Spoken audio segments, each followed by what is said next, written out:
Solution of finding mathematics. Today in this video we are going to solve question number 14 of exercise 13.2 which is d square y by dx square plus 5dy by dx plus 6y।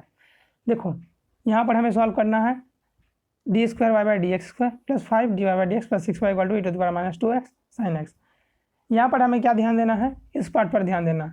ये part हमारा कैसे बनेगा, ये part बनने के लिए हम case 4 use करते हैं। देखना, अगर तुमने थियोरी सेक्शन नहीं पढ़ा तो डिस्क्रिप्शन बॉक्स में उस वीडियो की लिंक है, पर्टिकुलर इंटीग्रल पार्ट 2 में होगा, उसमें जाके ज़रूर पढ़ लेना। ये केस 4 में आता है। तो इसके लिए हम क्या करते हैं, जब e to the power ax into कोई भी फंक्शन रहता है v, मतलब कोई फंक्शन ऑफ x रहता है, तो हम क्या 1 बाई डी के जगह क्या करते हैं, एफ डी के जगह क्या करते हैं, डी प्लस ए सब्सटीट्यूट करते हैं। 1 by F D plus A substitute कर देते हैं। ठीक है, यहाँ पर डी प्लस ए सब्सटीट्यूट कर देंगे तो उसमें कोई दिक्कत नहीं आएगी ना।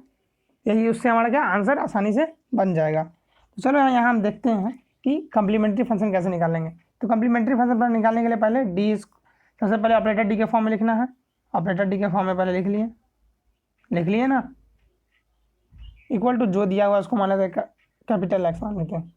ठीक है, तो चलो इसको सॉल्व कर दें। तो ऑपरेटर डी को लिखने के बाद क्या, इसका ऑक्सिलरी इक्वेशन निकालेंगे। तो इसका इट्स ऑक्सिलरी इक्वेशन इज क्या हो जाएगा, इसका ऑक्सिलरी इक्वेशन क्या हो जाएगा, देखो ऑक्सिलरी इक्वेशन हो जाएगा M square plus 5m plus 6 equal to 0 हो जाएगा। तो इसको तोड़ने के बाद क्या m प्लस 3 और m प्लस 2 आएगा हमारे पास, हैगा ना। ये तो आसान है। तो m1 आ गया मेरे पास क्या -3 आ गया, m2 क्या आ गया मेरे पास -2। तो कम्प्लीमेंट्री फंक्शन क्या होगा, वीडियो पॉज करो और लिख के देखो, उसके बाद मेरे से मैच करो, देखो मिलती है। तुम्हारा कंसेप्ट बहुत क्लियर है।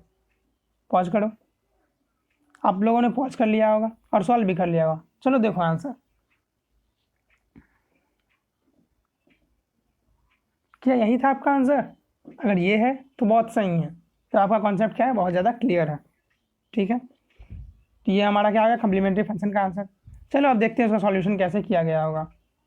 तो देखो इसमें सॉल्यूशन कैसे किया गया, वही ऑपरेटर डी के फॉर्म में लिख लिया मैंने पहले, यहाँ पर ऑपरेटर डी के फॉर्म में लिख लिया, फिर एम स्क्वायर उसको फिर फैक्टराइज कर लिया, फैक्टराइज करने के बाद 2 फैक्टर हमें मिले, और उसके बाद अकॉर्डिंग टू द फॉर्मूला में बैठा दिया। अगर तुम्हें कम्प्लीमेंट्री फंक्शन के बारे में नहीं पता है तो डिस्क्रिप्शन बॉक्स में वीडियो की लिंक है, जाके जरूर देख लेना। चलो हम देखते हैं पर्टिकुलर इंटीग्रल वाले पार्ट पर। तो पर्टिकुलर इंटीग्रल वाले पार्ट पर हम क्या करेंगे देखते हैं। चलो, तो बेसिकली पर्टिकुलर इंटीग्रल वाला पार्ट पर हमें करना क्या, e to the power ax और v वाला फॉर्मूला लगाना, केस 4 जो है यहाँ पर जो दिया हुआ है।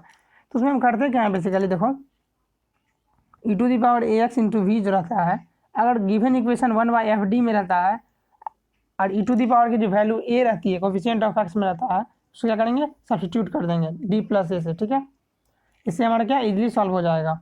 तो 1 by F D plus A substitute करेंगे, जैसे 1 रहेगी तो यहाँ 1 लिखेंगे, 2 रहेगा 2 लिखेंगे, 3 रहेगा 3 लिखेंगे। तो आप लोग भी ऐसे ही करोगे, क्योंकि इससे सॉल्यूशन क्या होगा, आसान हो जाएगा। तो देखो e to the power -2x क्या किया, -2 था, a की वैल्यू इसका सब्सटीट्यूट कर दिया d में, तो d क्या होगा d-2 हो गया। All of the d in the pi will become d-2। यहाँ पर जो d है सब क्या हो जाएगा d-2। तो सबको d-2 सब्सटीट्यूट करेंगे, होल स्क्वायर है तो होल स्क्वायर वाला भी करेंगे। अगर जो सिंपल डी है उसको ही करेंगे, तो यहाँ पर करने के बाद क्या हो जाएगा D square -4d plus 4 plus 5d minus 10 plus 6। इसको सॉल्व करने के बाद हमारा क्या ये इक्वेशन आता है। ये इक्वेशन के बाद हम क्या करेंगे, ये इक्वेशन के बाद हम क्या उसके बाद क्या निकालते हैं डी स्क्वायर माइनस डी। अब देखो ए की वैल्यू बैठाने के बाद e to the power 2x का हमारे पास कोई काम नहीं है, इसीलिए हम इसको साइड कर देते हैं। अब वो हमारे लिए कॉन्स्टेंट की तरह हो गया, क्योंकि उसका काम हो चुका है। बस e to the power x का वही काम था। अगर ये था इंटू वी में रहेगा तो क्या करना है, डी के जगह डी प्लस ए सब्सटीट्यूट कर देना। बस ए की वैल्यू जो भी रहेगी वहाँ सब्सटीट्यूट करो और सॉल्व करके निकालो। अब देखो साइन 2x वाला प्रॉब्लम है।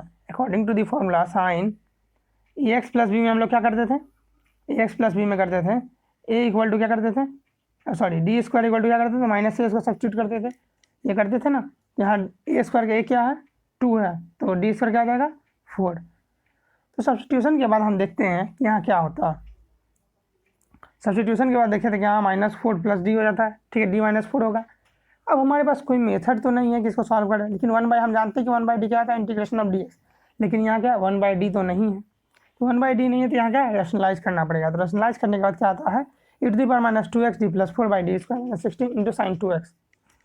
कोई दिक्कत नहीं आएगा, कोई डाउट नहीं होगा आप लोगों को, क्लियर होगा सब।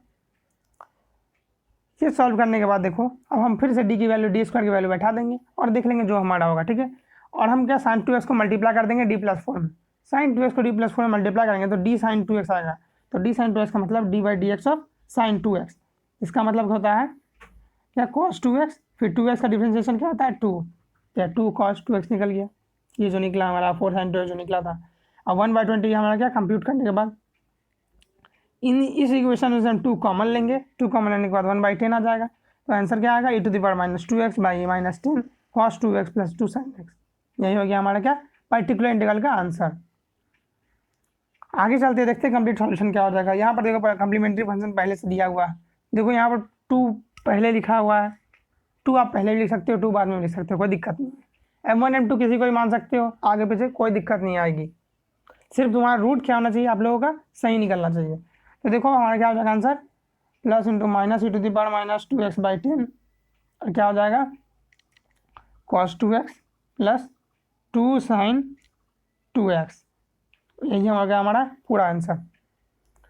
कोई दिक्कत नहीं आई होगी आपको, अगर कोई दिक्कत है तो कमेंट सेक्शन में कमेंट जरूर करना, सब्सक्राइब करो चैनल को अगर चैनल पर नए हो, और शेयर जरूर करना अपने फ्रेंड्स के साथ। Thank you.